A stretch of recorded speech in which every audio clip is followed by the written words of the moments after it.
Yo, what's up? Welcome back to LeadFoot TV. I'm here with Sarah. We are doing some work on a Colt, not a Yaris, Mitsubishi Colt.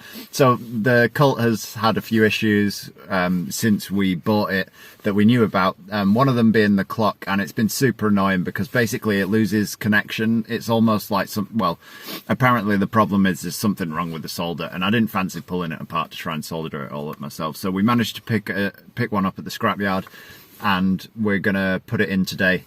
But yeah, it's really annoying because it beeps like it's connecting and disconnecting like randomly while we're driving. So yeah, it gets quite annoying. So we're going to pull it out today. We're hoping this one's going to be better because it is a common problem with them. So I'm hoping that this one isn't broken as well, but we'll put it in and find out. So first thing you're going to need is a flathead screwdriver, and basically you want to try and get it in here without damaging anything. But this literally just pulls out this whole unit off the top.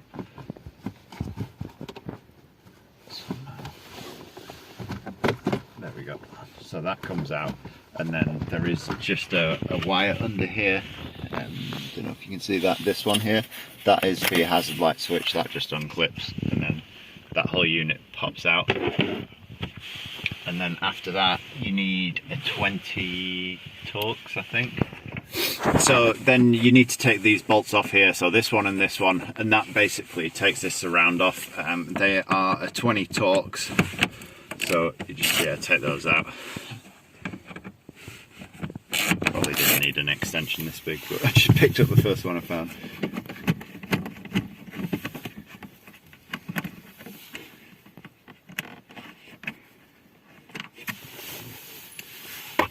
So that's that, and then this plastic piece here should just pop out after that, like that. And then behind there you've got bolts in basically the same place, so there's one here and one there as well. So we'll just take those out, and then the whole clock should just pop out. And those are 20 Torx again.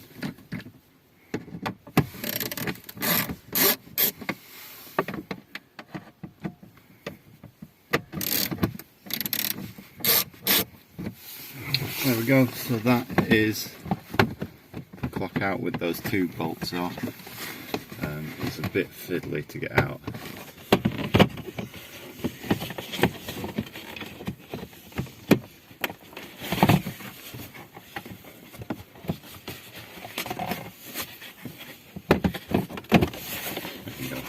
If you just ease the top of the dashboard up, it slots right out.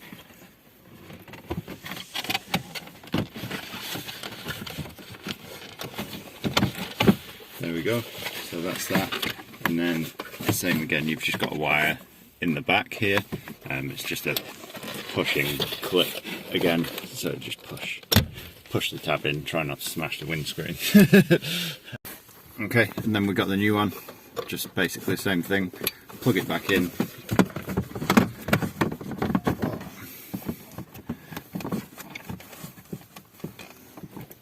There we go.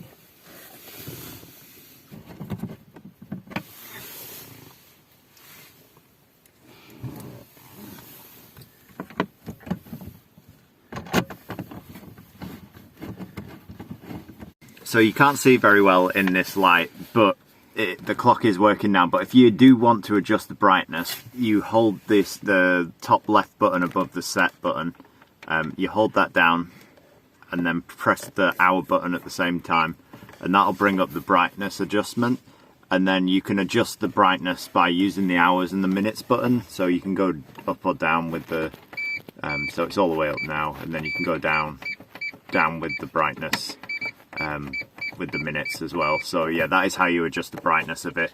It is like just mega bright sunlight at the moment, so it's not picking it up on the camera very well, and obviously we picked this display out of a scrapyard, so it's a bit like misty. We just need to polish it with a bit of polish just to bring the shine back on the screen, but that is how you adjust brightness if you need to. So once you've got that in, everything basically just goes back in reverse order. So this plastic piece needs to go in next.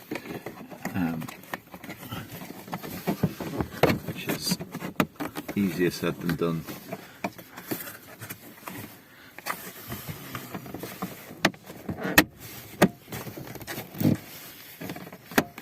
There we go. And you'll know when you've got it in right, because it kind of just, it clicks into place and the holes line up. So they're in, then just stick these 2 bolts back in. So yeah, once you've got all the bolts back in and the surround back in, then you just need this center console piece back in. So you just need to plug the hazard light switch back in like that. It'll only go in one way round, so if it's not going in the way you want to put it in, then try it the other way, it'll go in. And then basically the back slots into some like little locating pins, and then it just goes in like that, and it's got like 3 clips here that just push in. But yeah, that is it all back together. Hopefully you found that helpful. Sorry I look like a tramp, I've not had a haircut for a while. But yeah, that's how to do it. It's a pretty common problem. There is a way of soldering it back together if you can't find a new clock for it. But yeah, thanks for watching, and hope you found it helpful. If you have, make sure you leave a like, and we will catch you in the next one. Peace out.